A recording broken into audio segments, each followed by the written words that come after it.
Hello everyone, my name is Zark and welcome back to another SH Figuarts review. In today's video, we're going to be taking a look at the currently last figure of the DAIMA line as of the current moment.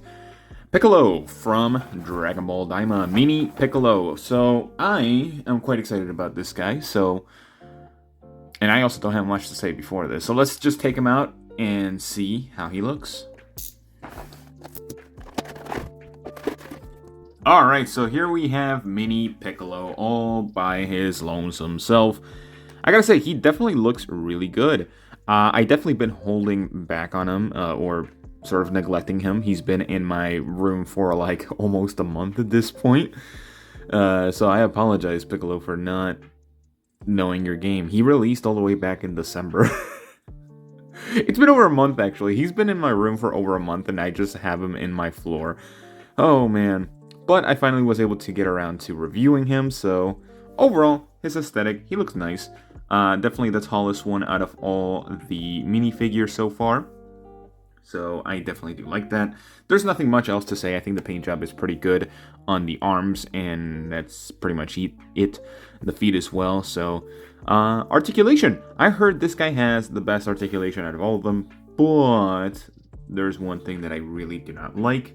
And we'll get into that. For the head, he can look down about that far, which is pretty good. Looking up, it's okay. Actually, it's really good, but you'll have a gap in the actual head itself. Move side to side, really good. And of course, rotate however you want. Arms, he can get them up higher than a T-pose, which is really good. I love that. And of course, you can get them with the butterfly joints, almost crossing as a whole. Oh, well, Mahogara, eat your heart out. Rotating the arms, pretty much rotating the arms 360 degrees, bicep swivel, single jointed elbow, because that's the usual for these figures.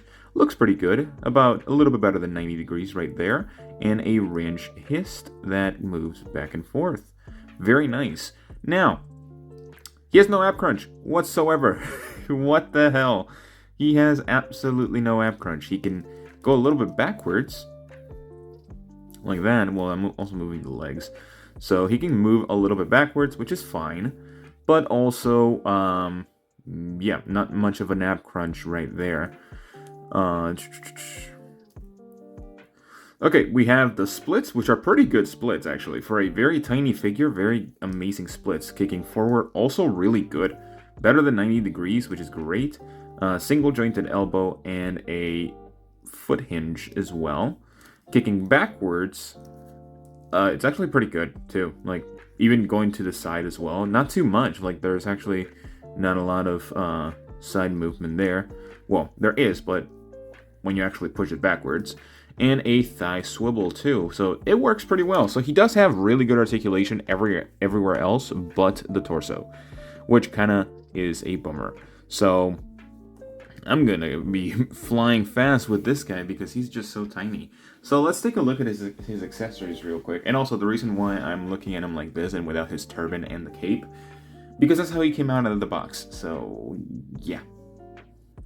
Alright, so for accessories, this guy really has an insane amount of accessories, but at the same time, I don't think it's enough. So with his accessories, he definitely does come more, he comes with more than Vegeta, which is great. But at the cost of his price tag, which I'll get into in the final thoughts section. But we do have the turban head, which looks really nice, of course. And this head itself has an additional 2 accessories. So we have the smirking smile right there. We have an eyes closed meditating face. And a somewhat shouting face. Like, comparing it to the other shouting face or head sculpt, the mouth is a little bit smaller for some reason. Don't know why. I dropped it.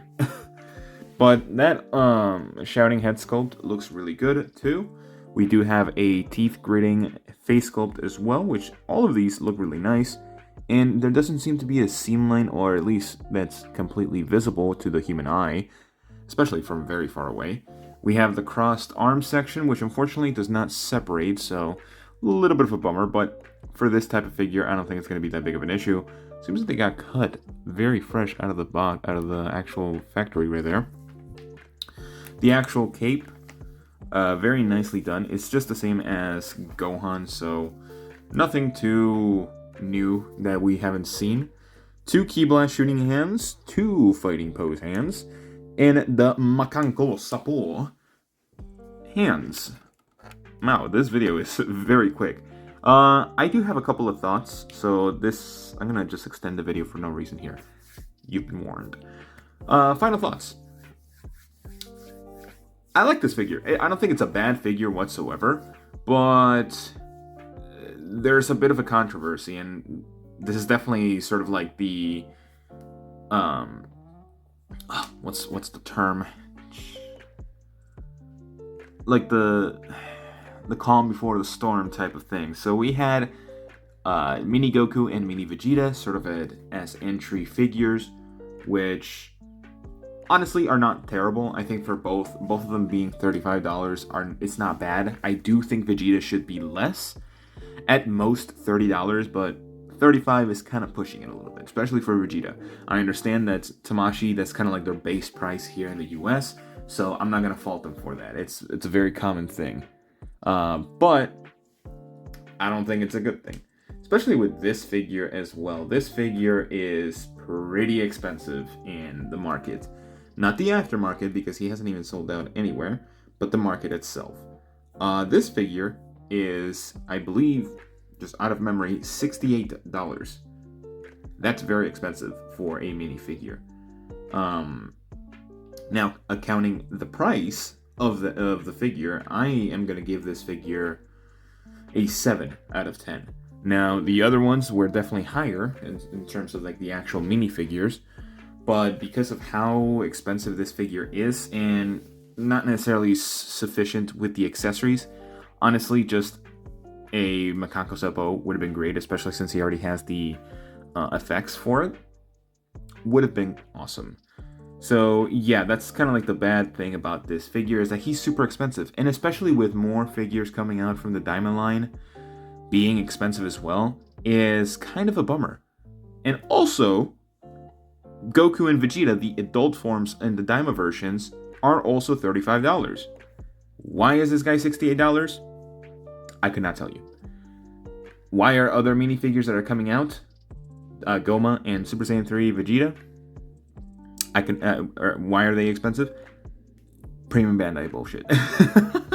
So yeah, that's pretty much my overall thoughts for Piccolo. He's a great figure. I just think the price is definitely a sort of like, ooh, I don't want that. Like it's a big price to pay for a tiny figure. But yeah, that's overall my overall thoughts for this figure. Let me know what you guys think down in the comments. Do you like him? Do you not like him? It really depends on what. If Piccolo is your favorite character, honestly, I think you should get him. But if you're able to find them on a sale or even secondhand, that's perfect. But besides that, I will see you all in the next one. Bye-bye.